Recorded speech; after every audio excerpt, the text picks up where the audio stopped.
ये चोर जरा स्त्री चोरी। जरा अरे नहीं नहीं, पकड़ेंगे ना तो तेरे जैसा जबा जबा बना देंगे।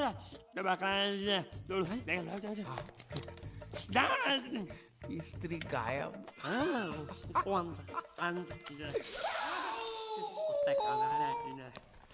साबुन के धंधे में मुझे 18 लाख की खोट गई है। हाँ? देखो, इस बात का किसी को पता नहीं चलना चाहिए। हाँ। ऑफिस पहुंचते ही सारे कागज जला दो।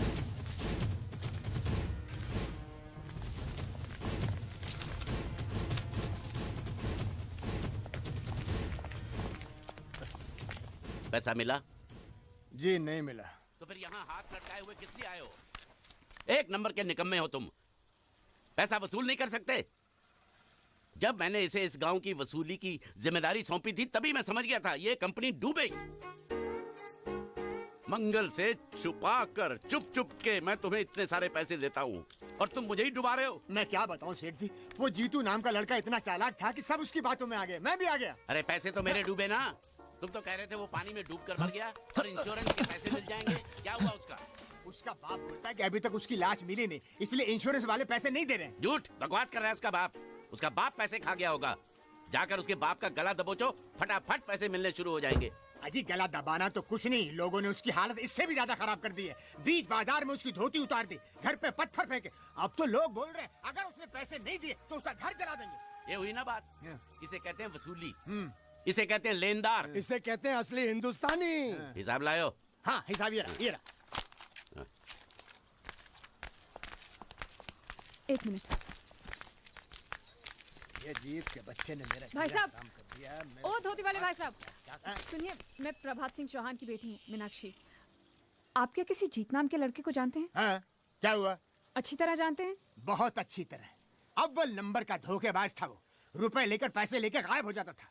अब वो मर गया तो उसकी लाश भी हमको धोखा दे रही, वो भी गायब है। उस साले की लाश जब तक नहीं मिल जाती मैं चैन से सो भी नहीं सकता। उसकी कोई तस्वीर होगी आपके पास? कहीं भी उसकी लाश मिल जाए, उसको पहचानने के लिए सबूत के तौर पर मैं हमेशा उसका फोटो रखता हूँ अपने पास। ये देखो। पूरे गांव को धोखा दिया उसने। भरोसे के लायक नहीं है वो, झूठ पे झूठ बोले जा रहा है। और वो गुंडिया भाव का कुछ भी नहीं लगता है। उसके पिताजी स्कूल के हेडमास्टर है और उनको भी नहीं छोड़ा उसने। उसकी वजह से पूरे परिवार का जीना हराम हो गया है। छोड़ो मुझे, मेरी बात सुनो। मेरी बात मेरे पर कैसे? मैं कह रहा हूं, छोड़ो मुझे, छोड़ो। जब भी कोई जरूरी काम होता है ऑफिस के लोग छुट्टी लेकर चले जाते हैं। ये रोकड़ा शाम के 5 बजे तक मेहता साहब के पास नहीं पहुंचा तो खटिया खड़ी हो जाएगी। देखो ये रुपया 5 बजे मेहता साहब, मेहता टोपी के पास पहुंचना चाहिए, नहीं तो सब गड़बड़ हो जाएगा, समझे? हैं? अरे मैं तो सीख गया, बड़ा आसान है। ये लो, जल्दी से गिन लो बराबर है कि नहीं और आ जाओ।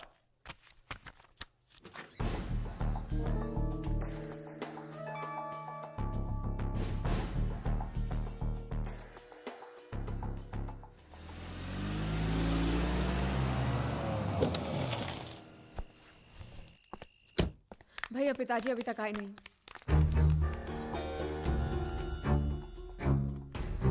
ढूंढते तुम लोग फिक्र मत करो, काका जी आ जाएंगे। वो लोग बहुत पैसे लेकर गए और साथ में वो लड़का भी है, वो गुंडिया भाव का भतीजा। अगर उसने कुछ... नहीं, वो लड़का ऐसा नहीं कर सकता।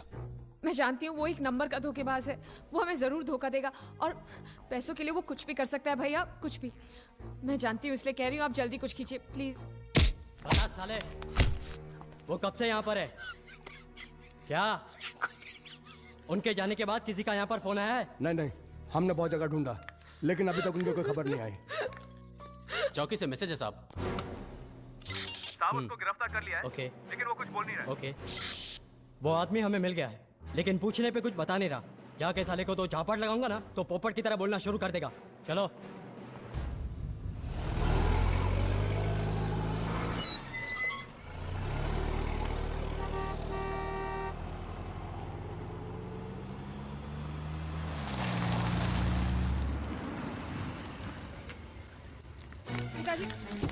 पिताजी क्या हुआ आपको?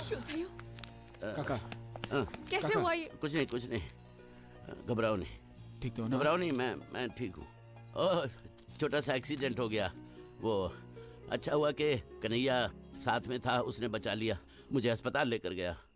फिर जिसको पैसे पहुंचाने थे उसको पैसे पहुंचा के आया।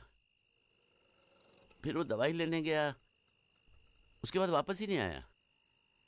यहाँ आया क्या? हाँ? अरे आप लोग कुछ बोल क्यों नहीं रहे?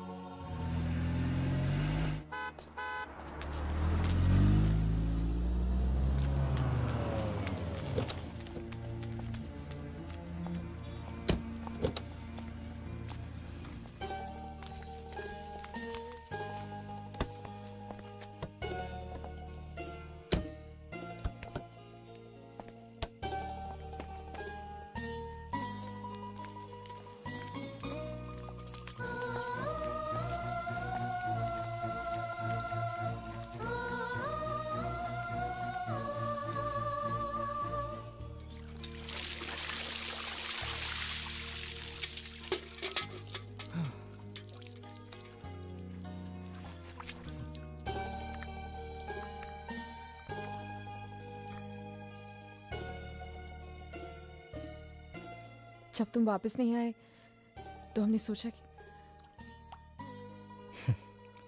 कि मैं पैसे लेकर भाग गया। जयदेव प्रसाद मास्टर जी के बेटे ने सब कुछ सीखा, लेकिन चोरी करना नहीं सीखा, और ना ही मुझे किसी को धोखा देना आता है। अगर आता तो मैं आज इन हालात में नहीं होता। इससे पहले कि लोग मेरे घर को जलाकर राख कर दें, मुझे वहां जाना होगा, क्योंकि इंश्योरेंस के पैसे उनको तभी मिलेंगे जब वहां मेरी लाश पहुंचेगी। लेकिन मैं वहां खुद चलकर भी नहीं जा सकता।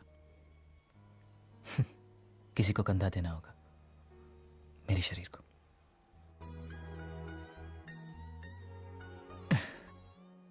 यह मेरा दूसरा जन्म था।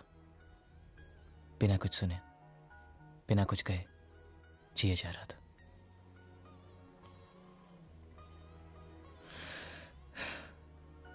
अब वक्त आ गया कि इस जन्म को भी खत्म कर दूं।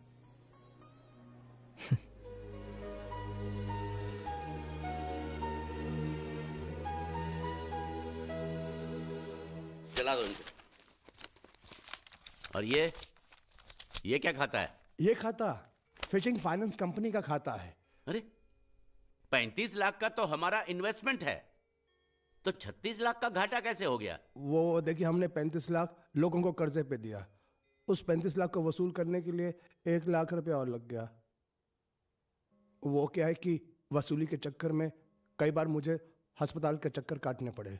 वो सब मिलाकर बता रहा हूँ। इन्हीं माँ ने, मुझे लगता है इसके पहले के मंगल को पता चले, मुझे सारे धंधे बंद करने होंगे।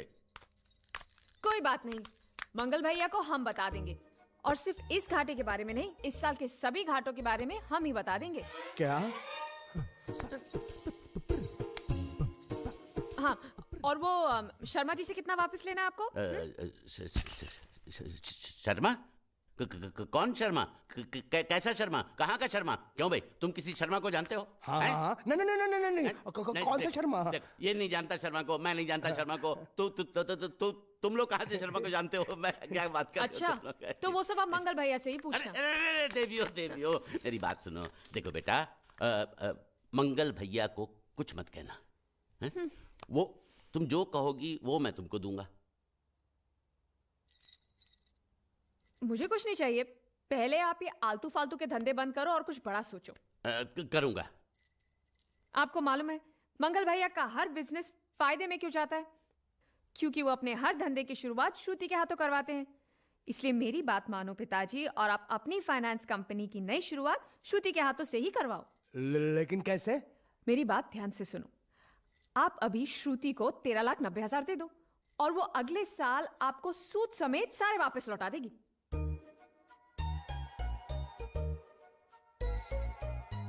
दे दो पैसा दे दो। वैसे भी हर साल हम बाहर पैसा दे